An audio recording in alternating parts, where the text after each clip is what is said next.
Hello everyone, welcome to my channel. Guys, आज से हम शुरू करेंगे राजस्थान माध्यमिक शिक्षा बोर्ड की 11वीं कक्षा की साइकोलॉजी, जो आपके लिए राजस्थान की सभी परीक्षाओं के लिए उपयोगी है, जैसे कि REET, second grade, first grade. ये ऑथेंटिक बुक्स है जिनसे एग्ज़ाम में सीधे सीधे प्रश्न बनते हैं। और ये मेरे हैंड रिटन नोट्स हैं। पहले हम थ्योरी पढ़ेंगे, उसके बाद क्वेश्चंस करेंगे। और आपको यूट्यूब पर क्वेश्चंस फॉर्मेट में बहुत सारे वीडियो मिल जाएंगे, बट जब तक थ्योरी नहीं पढ़ेंगे तब तक क्वेश्चंस नहीं कर पाएंगे आप। वो तो सिर्फ रटने पड़ेंगे अगर आप सिर्फ क्वेश्चंस करते हैं तो चलिए फिर शुरू करते हैं। तो गाइस, हमारी जो पहली इकाई है वो है मनोविज्ञान की प्रकृति और क्षेत्र। तो सबसे पहले हम थोड़ा सा इसका इंट्रोडक्शन पढ़ेंगे। प्रस्तावना। मनोविज्ञान में प्राणियों का अध्ययन किया जाता है। प्राणियों में मानव और पशु दोनों का अध्ययन किया जाता है। इसमें व्यक्ति में चिंतन का विकास कैसे होता है, भिन्न भिन्न व्यक्तियों का प्रत्यक्षीकरण भिन्न क्यों होता है, ये सब इसमें हम पढ़ते हैं। तो ये प्रस्तावना, इसमें थोड़ा सा इंट्रोडक्शन है इसका। फिर जो हमारा यहाँ से स्टार्ट होता है, मनोविज्ञान की परिभाषा और लक्ष्य।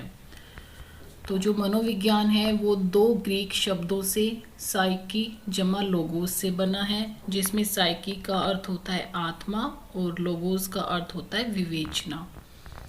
अतः इस शाब्दिक अर्थ के अनुसार मनोविज्ञान को आत्मा का अध्ययन करने वाला, स्टडी ऑफ सोल, विषय माना गया है। स्टार्टिंग में मनोविज्ञान को आत्मा का विज्ञान माना गया है। इसके बाद हम देखते हैं कि आत्मा का विज्ञान किसने माना है। तो अरस्तु और प्लेटो ने इसे आत्मा का विज्ञान माना है। आपको गाइड में बहुत कुछ मैटर मिल जाएगा, बट मैं ये जो 11वीं क्लास की जो बुक में दिया हुआ है आपको वो पढ़ा रही हूँ। और क्वेश्चंस यहाँ से आपको सीधे सीधे पेपर में मिलते हैं, और फिर हम लोग सोचते हैं कि ये पता नहीं कहाँ से ये आया है क्वेश्चन। तो आप देखेंगे आगे। मन का विज्ञान, 17वीं शताब्दी में इसे मन का विज्ञान कहा है। तो मन का विज्ञान किसने कहा है? लिवनीज और लॉक ने कहा है। उसके बाद चेतना का विज्ञान, विलियम वुंट और टिचनर, जो कि विलियम वुंट के शिष्य थे, इन्होंने मनोविज्ञान को चेतना का विज्ञान माना है। यहाँ पर एक नोट दिया हुआ है, परंतु इस परिभाषा को भी वैज्ञानिक अध्ययन के लिए स्वीकार नहीं किया गया। विलियम वुंट को प्रयोगात्मक मनोविज्ञान का जनक कहा जाता है। इन्होंने लिप्जिंग विश्वविद्यालय में 1879 में पहली मनोवैज्ञानिक प्रयोगशाला खोली थी। ये वाला जो फैक्ट है बहुत ही इम्पोर्टेंट है गाइस, कि प्रयोगात्मक मनोविज्ञान का जनक कौन है? विलियम वुंट है। पहली मनोवैज्ञानिक प्रयोगशाला कहाँ स्थापित की गई थी? तो लिप्जिंग विश्वविद्यालय में 1879 में। और ये जो मैटर है यहाँ से क्वेश्चंस बनते हैं। इसके बाद है व्यवहार के अध्ययन का विज्ञान, जो कि जे.बी. वॉटसन ने माना है। नोट दिया हुआ है यहाँ पर। मनोविज्ञान को व्यवहार के अध्ययन के विज्ञान के रूप में परिभाषित सर्वप्रथम जे.बी. वॉटसन ने किया, जो कि अभी जो मनोविज्ञान का स्वरूप है वो क्या है? व्यवहार के अध्ययन के रूप में ही है। आगे हम इसमें परिभाषाएं देखते हैं। तो इसमें जो परिभाषाएं गाइस दी हुई है वो परिभाषाएं आपको गाइड में नहीं मिलेगी, क्योंकि हमारा मोस्टली जो ध्यान जाता है वो उन परिभाषाओं पे जाता है जो हमारे फेमस साइकोलॉजिस्ट है, जैसे कि क्रो एंड क्रो, विलियम वर्ड्स, इन पर जाता है। बट ये जो दी हुई है यहाँ पे परिभाषा, इन पे हमारा ध्यान नहीं जाता और पेपर में यहीं से ही आती है। तो जो हमारी पहली परिभाषा है वो है सैंट्रोप की। मनोविज्ञान व्यवहार एवं मानसिक प्रक्रियाओं का वैज्ञानिक अध्ययन है। ये किसने माना है? सैंट्रोप ने माना है। दूसरी हमारी परिभाषा है बेरोन की। मनोविज्ञान संज्ञानात्मक प्रक्रियाओं एवं व्यवहार के विज्ञान के रूप में उत्तम ढंग से परिभाषित किया जाता है। तीसरी है सिजरेली एवं मेयर की। मनोविज्ञान व्यवहार एवं मानसिक प्रक्रियाओं का वैज्ञानिक अध्ययन करता है। अगर आप इनको तीनों परिभाषाओं को अगर ध्यान से देखते हैं तो इन तीनों परिभाषाओं में मानसिक प्रक्रिया के बारे में कहा गया है। मानसिक प्रक्रियाओं, संज्ञानात्मक भी मानसिक माइंड से रिलेटेड ही है। मानसिक प्रक्रियाओं तो अगर हम देखते हैं तो तीनों परिभाषाओं में मानसिक प्रक्रियाओं की बात की हुई है। उसके बाद हम देखते हैं मनोविज्ञान के लक्ष्य। मनोविज्ञान मानव एवं पशु के व्यवहार एवं संज्ञानात्मक प्रक्रियाओं का वैज्ञानिक अध्ययन करता है।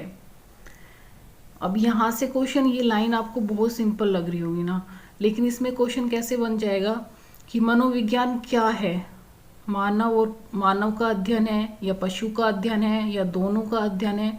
तो यहाँ से ये देखो आप साफ साफ लिखा हुआ है कि मानव एवं पशु के व्यवहार एवं संज्ञानात्मक प्रक्रियाओं का वैज्ञानिक अध्ययन है। तो हम देखते हैं कि मानव होगा तो सिर्फ मानव नहीं है, पशु भी है, क्योंकि जितने भी जो इस पे परीक्षण किए हुए हैं स्टार्टिंग में वो पहले पशु पे किए थे, उसके बाद मानव पर किए थे। ऐसे अध्ययन के पीछे उसके कुछ छिपे लक्ष्य होते हैं। किसके? मनोविज्ञान के। मनोविज्ञान के मुख्य लक्ष्य निम्न हैं। ये मनोविज्ञान के लक्ष्य हैं, जिसमें से पहला है मापन एवं वर्णन, मेजरमेंट एंड डिस्क्रिप्शन। दूसरा है पूर्वानुमान एवं नियंत्रण, प्रिडिक्शन एंड कंट्रोल। और तीसरा है व्याख्या यानी कि एक्सप्लेनेशन।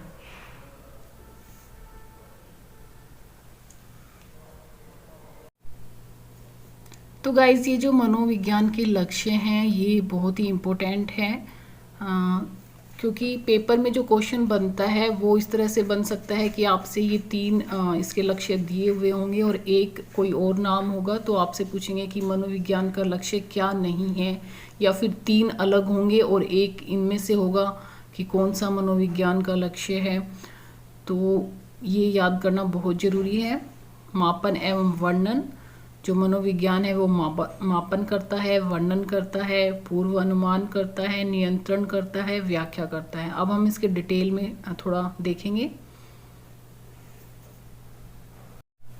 तो गाइस जो इसका पहला लक्ष्य है वो है मापन एवं वर्णन।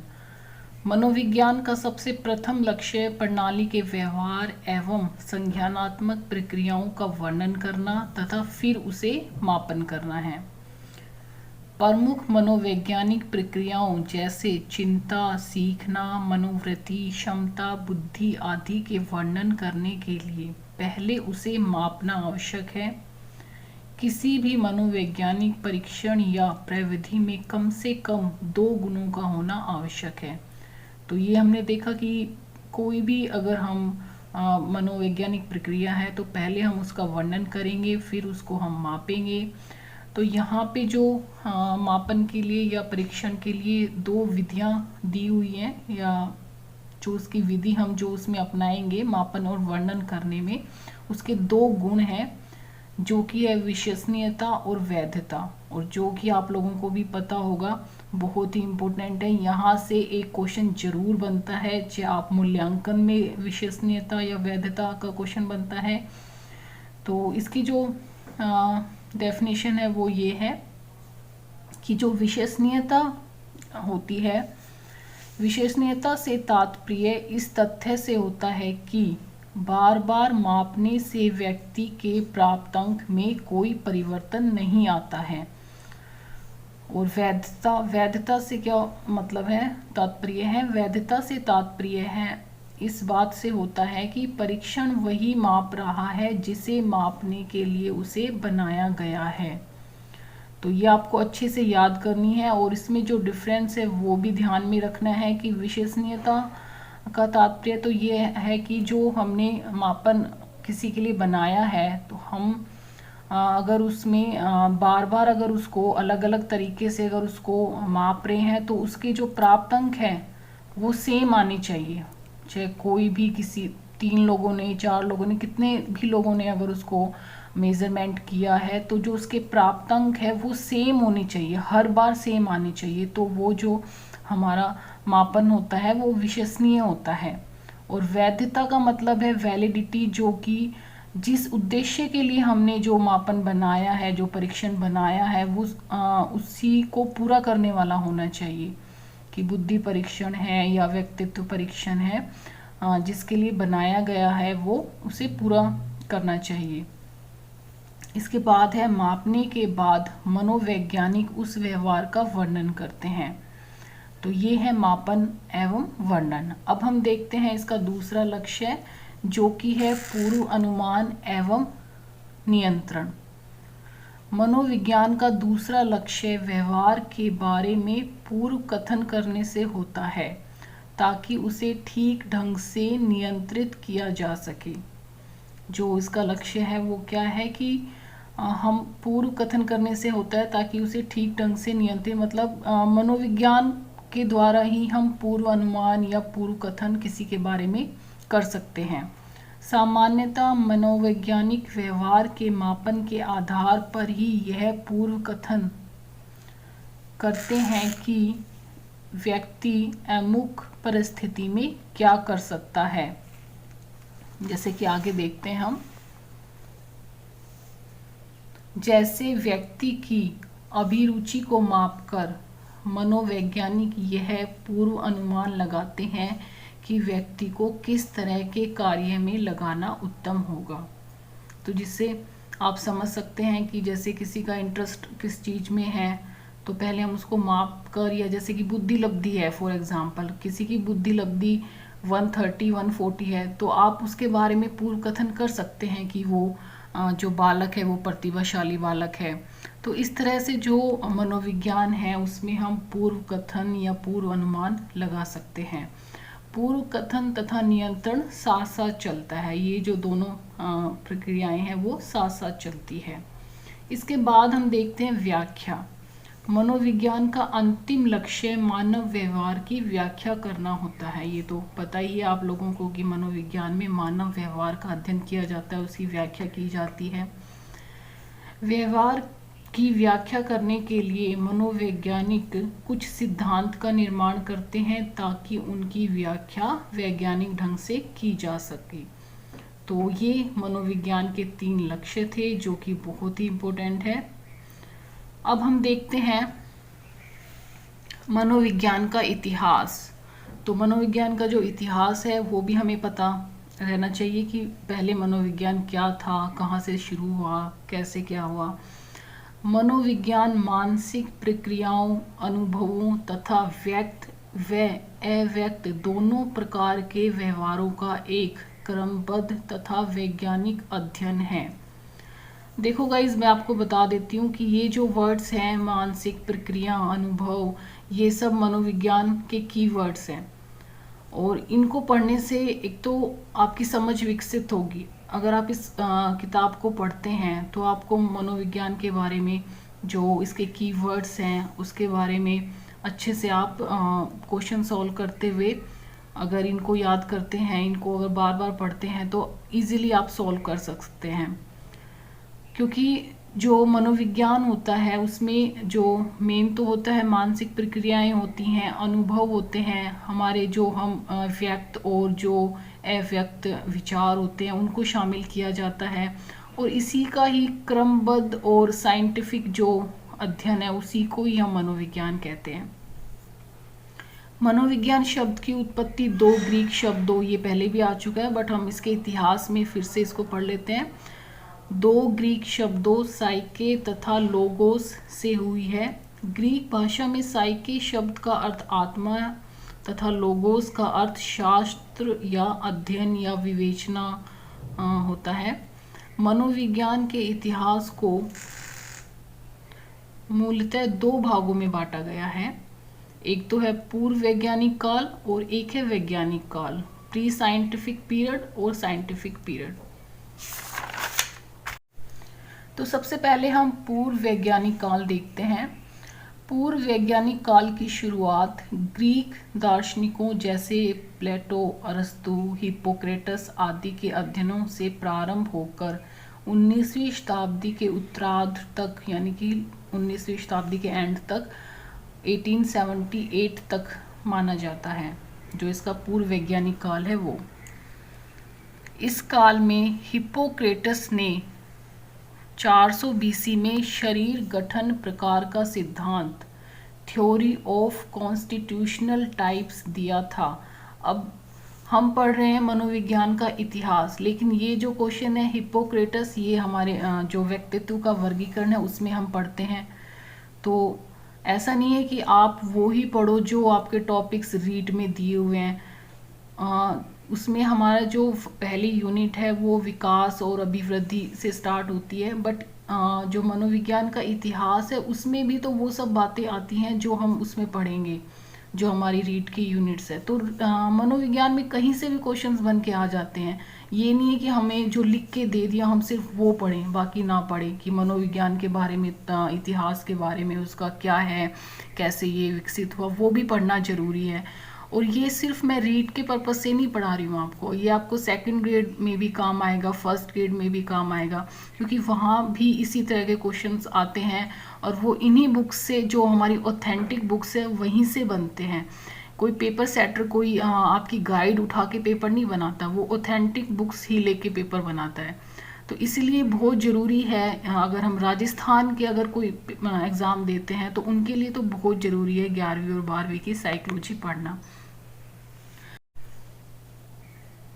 तो आगे हम देखते हैं कि इस काल में हिप्पोक्रेटस ने 400 बीसी में शरीर गठन प्रकार का सिद्धांत थ्योरी ऑफ कॉन्स्टिट्यूशनल टाइप्स दिया था। तो इसमें हमें इसका जो इंग्लिश टर्म है वो याद करनी है, क्योंकि आजकल इंग्लिश टर्म ज़्यादा पूछी जाती है कि कॉन्स्टिट्यूशनल टाइप्स ऑफ थ्योरी किसने दी थी, तो ये हमें ध्यान रखना है। इसके बाद है शेल्डन ने बाद में आगे चलकर व्यक्तित्व के वर्गीकरण के एक विशेष सिद्धांत, जिसे सोमैटोटाइप सिद्धांत कहा गया है, ये भी हमारा व्यक्तित्व का वर्गीकरण का इम्पोर्टेंट सिद्धांत है, का निर्माण हिप्पोक्रेटस के ही विचारों से प्रभावित होकर किया। तो ये हमारे जो है पूर्व वैज्ञानिक काल में आते हैं, ये जो है थ्योरी शेल्डन की, हिप्पोक्रेटस की, प्लेटो, अरस्तु, ये सब। यह किसका विचार था कि मन और शरीर दोनों दो चीजें हैं और इन दोनों में किसी प्रकार का संबंध नहीं है। ये किसने बोला था? अगस्टाइन और थॉमस ने, जो कि ग्रीक दार्शनिक थे। ये मैंने इस तरह से क्वेश्चन फॉर्म में लिख दिया ताकि आपको इजीली समझ आ जाए। इसी तरह से क्वेश्चन भी बनता है कि किसका विचार था कि मन और शरीर दोनों चीज़ें जो वो अलग अलग है, इनमें किसी प्रकार का कोई संबंध नहीं होता। तो ये अगस्टाइन और थॉमस ने कहा था। परंतु यह किसने बताया कि सचमुच में मन और शरीर दोनों ही एक दूसरे से संबंधित हैं और एक दूसरे को प्रभावित करते हैं? तो ये देकार्त, लिबनीज और स्पिनोजा ने बोला। तो ये दोनों एक दूसरे के मतलब कि उल्टे हैं, कि इन्होंने तो कहा कि मन और शरीर दोनों दो चीज़ हैं और दोनों का कोई संबंध नहीं है, जबकि देकार्त, लिबनीज और स्पिनोजा ने क्या कहा कि मन और शरीर दोनों एक ही है, एक दूसरे से प्रभावित होते हैं। तो ये हमें ध्यान रखना है कि किसने क्या बोला और किसने क्या बोला। इसके बाद हम देखते हैं कि यह किसने माना कि व्यक्ति जन्म के समय टेबुला रासा होता है, यानी कि कोरे कागज के समान होता है, और बाद में नए नए अनुभवों से नए नए विचार उत्पन्न होते हैं। सबसे पहले तो ये है कि आपको ये याद रखना है कि ये किसने कहा था, तो ये लोक ने कहा था। और इसमें से सिर्फ डायरेक्ट ये भी पूछ सकते हैं कि टेबुला रासा का अर्थ क्या होता है, तो इसका अर्थ होता है कोरे कागज के समान। तो ये किसने कहा था? लोक ने कहा था। और बाद में इस वाद विवाद द्वारा एक नए संप्रत्यय का जन्म हुआ, जिसे मूल प्रवृत्ति की संज्ञा दी गई। ऐसा समझा जाने लगा कि मूल प्रवृत्ति के रूप में ही प्रत्येक व्यवहार की व्याख्या हो सकती है। मतलब सबने अपने अपने विचार दिए, उसके बाद में एक नया विचार निकल के आया कि जो मनुष्य का जो व्यवहार है वो मूल प्रवृत्ति के द्वारा मतलब हम मूल प्रवृत्ति के द्वारा उसकी व्याख्या कर सकते हैं कि वो मतलब किस तरह का उसका व्यवहार है। तो जो उस वक्त जो मानव की मूल प्रवृत्ति होती है, जैसे कि भय, क्रोध, प्रेम, वात्सल्य, इसके द्वारा हम मानव व्यवहार की व्याख्या कर सकते हैं।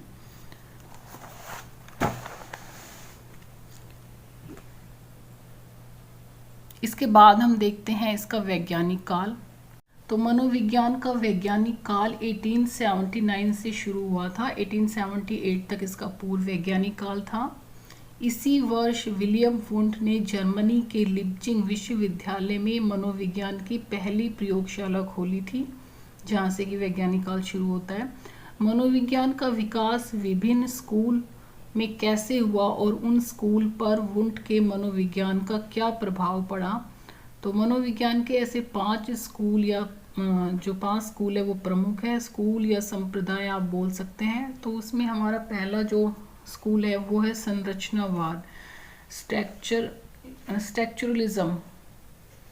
तो जो हमारा पहला संप्रदाय है वो है संरचनावाद। इसके अन्य नाम है अंतः निरीक्षणवाद और अस्तित्ववाद, जो कि हमें ध्यान रखने हैं, क्योंकि यहाँ से क्वेश्चन बन सकता है कि अंतर्निरीक्षणवाद या अस्तित्ववाद किसके उपनाम है। संरचनावाद स्कूल को विलियम वुंट के शिष्य टिचनर ने अमेरिका में 1892 में शुरू किया था। जो संरचनावाद था इसे किसने शुरू किया था? विलियम वुंट के शिष्य टिचनर ने। संरचनावाद के अनुसार मनोविज्ञान की विषय वस्तु चेतन अनुभूति, कॉन्शियस एक्सपीरियंस थी। जो टिचनर था उसने मनोविज्ञान की विषय वस्तु क्या माना? कॉन्शियस एक्सपीरियंस, यानी कि चेतन अनुभूति को माना, चेतना को माना। टिचनर ने चेतना तथा मन में अंतर किया। टिचनर के अनुसार चेतना के 3 तत्व होते हैं। कौन से 3 तत्व बताए हैं? संवेदन, भाव या अनुराग, प्रतिमा या प्रतिबिंब। आप चाहे तो संवेदन सेंसेशन, भाव या अनुराग फीलिंग और अफेक्शन, और थर्ड है प्रतिमा प्रतिबिंब, या जिसे हम इमेजेस भी कहते हैं इंग्लिश में। टिचनर ने अंतः निरीक्षण को मनोविज्ञान की प्रमुख विधि माना। तो ये इम्पोर्टेंट फैक्ट है कि टिचनर ने मनोविज्ञान की प्रमुख विधि किसे माना? अंतः निरीक्षण को। और जो मेन तत्व था उसका चेतना था। फिर उसने चेतना के 3 तत्व बताए हैं, वो ये हैं। 1892 में शुरू किया था इसने अमेरिका में, और इसके जो उपनाम हैं वो ये हैं। तो हमें संरचनावाद में ये ध्यान रखना है। इसके बाद जो हमारा दूसरा संप्रदाय है वो है प्रकार्यवाद या कार्यवाद, फंक्शनलिज्म। तो इसमें हम पढ़ते हैं कि प्रकार्यवाद की स्थापना अनौपचारिक ढंग से विलियम जेम्स ने 1890 में अपनी एक पुस्तक जिसका शीर्षक था principle of psychology, most important, principle of psychology किसकी बुक है? विलियम जेम्स की। प्रकार्यवाद के जो संस्थापक है वो हैं विलियम जेम्स, और 1890 में इन्होंने अपनी एक बुक थी उसमें इसका शुरुआत की, इसकी अनौपचारिक ढंग से। उनका मानना था, किनका? विलियम जेम्स का, कि मनोविज्ञान का संबंध इस बात से है कि चेतना क्यों और कैसे कार्य करते हैं। तो इसका भी जो मेन तत्व है वो चेतना ही है, न कि सिर्फ इस बात से कि चेतना के कौन कौन से तत्व हैं। जो टिचनर था उसने चेतना के 3 तत्व बताए थे, लेकिन जो विलियम जेम्स है उसने ये कहा कि चेतना क्यों और कैसे कार्य करती है इसके बारे में। उनका विषय चेतना अवश्य था, परंतु उन्होंने इसमें चेतना की कार्यात्मक उपयोगिता पर अधिक बल डाला था। प्रकार्यवाद की औपचारिक स्थापना के संस्थापक डीवी, ये जॉन डीवी हैं, एंजल तथा कार को जाना जाता है। अब ये आपको किसी गाइड में नहीं मिलने वाला कि प्रकार्यवाद की औपचारिक स्थापना किसने की, और क्वेश्चन यहाँ से आ जाता है तो हम सोचते हैं कि पता नहीं कहाँ से आ गया ये क्वेश्चन। तो इस तरह से आप देख सकते हैं कि ये सब आपको इन बुक्स में मिल जाएगा जहाँ से क्वेश्चंस बनते हैं। तो औपचारिक स्थापना तो की थी इन्होंने, डीवी, एंजिल और कार ने, और अनौपचारिक की थी विलियम जेम्स ने। नेक्स्ट हम देखते हैं प्रकार्यवाद के अनुसार मनोविज्ञान का संबंध मानसिक प्रक्रियाओं, मेंटल प्रोसेस या कार्य, फंक्शंस के अध्ययन से होता है, न कि चेतना के तत्वों के अध्ययन से होता है। तो ये कहा गया है प्रकार्यवाद में। इसके बाद हम देखते हैं व्यवहारवाद, बिहेवियरिज्म। व्यवहारवाद की स्थापना वॉटसन द्वारा 1913 में की गई। ये फैक्ट जो है इम्पोर्टेंट है। उनका मानना था कि मनोविज्ञान एक वस्तुनिष्ठ ऑब्जेक्टिव तथा प्रयोगात्मक यानी कि एक्सपेरिमेंटल मनोविज्ञान है। अतः इसकी विषय वस्तु सिर्फ व्यवहार ही हो सकता है, चेतना नहीं, क्योंकि सिर्फ व्यवहार का ही अध्ययन वस्तुनिष्ठ एवं प्रयोगात्मक ढंग से किया जा सकता है। वॉटसन के व्यवहारवाद ने उद्दीपक अनुक्रिया स्टिमुलस रिस्पॉन्स को जन्म दिया। वॉटसन ने अंतः निरीक्षण को मनोविज्ञान की विधि के रूप में अस्वीकृत कर दिया, जो कि किसने स्वीकृत की थी? टिचनर ने जो बताई थी कि जो मनोविज्ञान की महत्वपूर्ण विधि अंतः निरीक्षण है। उन्होंने मनोविज्ञान की 4 विधियां बताई: प्रेक्षण, अनुबंधन, परीक्षण और शाब्दिक रिपोर्ट। ये 4 विधियां बताई किसने? वॉटसन ने। तो ये जो हमारा व्यवहारवाद है ये बहुत ही इम्पोर्टेंट है। इसमें आपको जो सारी बातें हैं ये याद रखने वाली बातें हैं कि इसकी जो स्थापना है वो किसने की थी, किस तरह का मनोविज्ञान बताया, तो वस्तुनिष्ठ और प्रयोगात्मक बताया, और इसकी जो विषय वस्तु है वो क्या है? व्यवहार। बाकी जो बता रहे थे वो चेतना बता रहे थे।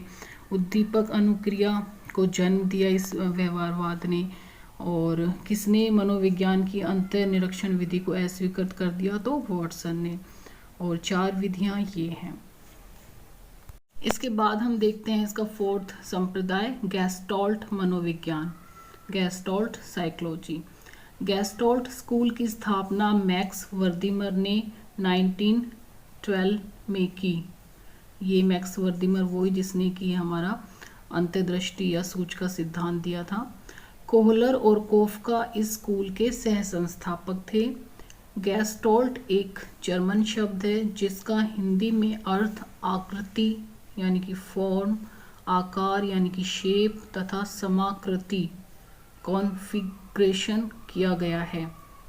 गेस्टाल्ट स्कूल का मानना था कि मनोविज्ञान मानसिक प्रक्रियाओं के संगठन का विज्ञान है। अब यहाँ पर ये 4 लाइन है और चारों लाइन बहुत ही इम्पोर्टेंट है कि मैक्स वर्दीमर है जो इसके संस्थापक है, उसके सह संस्थापक कौन थे? कोहलर और कोफका थे। और यहाँ से भी प्रश्न आता है कि गेस्टाल्ट कौन सी भाषा का शब्द है? तो जर्मन भाषा का है। इसका अर्थ क्या होता है? तो आकृति, आकार, समाकृति, और संगठन जो है वो क्या है? संपूर्ण आकार, मतलब कि संपूर्ण किसी वस्तु को, जो इसके सिद्धांत में भी इसने बताया है कि किसी भी चीज को समग्राकार रूप में देखना, मानसिक क्रियाओं के संगठन का विज्ञान है। तो बहुत ही इम्पोर्टेंट है ये भी। इसके बाद हम देखते हैं हमारा लास्ट संप्रदाय जो कि है मनोविश्लेषण, साइको एनालिसिस। मनोविश्लेषण को एक स्कूल के रूप में सिगमंड फ्रायड ने स्थापित किया। फ्रायड के अचेतन का सिद्धांत काफ़ी महत्वपूर्ण माना गया है और उन्होंने सभी तरह के असामान्य व्यवहारों के कारण इसी अचेतन में होते दिखलाया है। अचेतन के अध्ययन करने की अनेक विधियां बतलाई, जिसमें से 3 विधि हैं: मुक्त शास्त्रीय विधि, सम्मोहन और सोपन की व्याख्या। ये वही फ्रायड है जिसने कि जो व्यक्तित्व का सिद्धांत दिया था, 3 प्रकार के जो बताए थे, चेतन, अर्धचेतन और चेतन मन, और जिसमें से मोस्ट इम्पोर्टेंट बताया है अचेतन मन, जो कि इसके सभी सिद्धांतों का जो आधार है वो है अचेतन मन। तो ये है मनोविश्लेषण संप्रदाय जिसके जो संस्थापक है वो सिगमंड फ्रायड है। तो इस तरह से हमारे ये इसके जो संप्रदाय है वो कंप्लीट होते हैं। 5 संप्रदाय हैं हमारे। तो गाइज़ ये था हमारा आज का वीडियो। आज के वीडियो में हमने क्या पढ़ा है? मनोविज्ञान की परिभाषा, उसका लक्ष्य, कि मनोविज्ञान किस तरह से आत्मा का विज्ञान था, फिर मन का, फिर चेतना का, और उसके बाद ये बना व्यवहार का विज्ञान। इसकी जो परिभाषाएं हैं वो पढ़ी है। इसके बाद हमने देखा है मनोविज्ञान के लक्ष्य, जो कि 3 लक्ष्य हैं, और उसके बाद हमने ये 3 लक्ष्य डिटेल में पढ़े हैं। फिर हमने मनोविज्ञान का इतिहास पढ़ा है। इसको 2 भागों में बांटा गया है, पूर्व वैज्ञानिक और वैज्ञानिक काल। और उसके बाद हमने इसके स्कूल देखे, 5 स्कूल है इसके: संरचनावाद, प्रकार्यवाद या कार्यवाद, और व्यवहारवाद, और गेस्टाल्ट मनोविज्ञान, और मनोविश्लेषण। और जो नेक्स्ट मेरा वीडियो होगा उसमें हम पढ़ेंगे जो मनोविज्ञान का अन्य विषयों के साथ में क्या संबंध रहा है, भारत में इसका विकास किस प्रकार से हुआ, वो सब पढ़ेंगे। और हमारी जो फर्स्ट यूनिट है वो कंप्लीट हो जाएगी। तो ये था आज का वीडियो, और इस यूनिट के बाद हम करेंगे इसके ऑब्जेक्टिव क्वेश्चंस। तो ऑब्जेक्टिव क्वेश्चन से आपका जो ये फर्स्ट यूनिट है ये पूरी तरह से क्लियर हो जाएगी कि किस तरह से इस क्वेश्चन बन सकते हैं। तो आई होप आपको ये वीडियो अच्छा लगा होगा। अगर अच्छा लगा है तो प्लीज़ गाइज वीडियो को लाइक कर देना और मेरे चैनल को सब्सक्राइब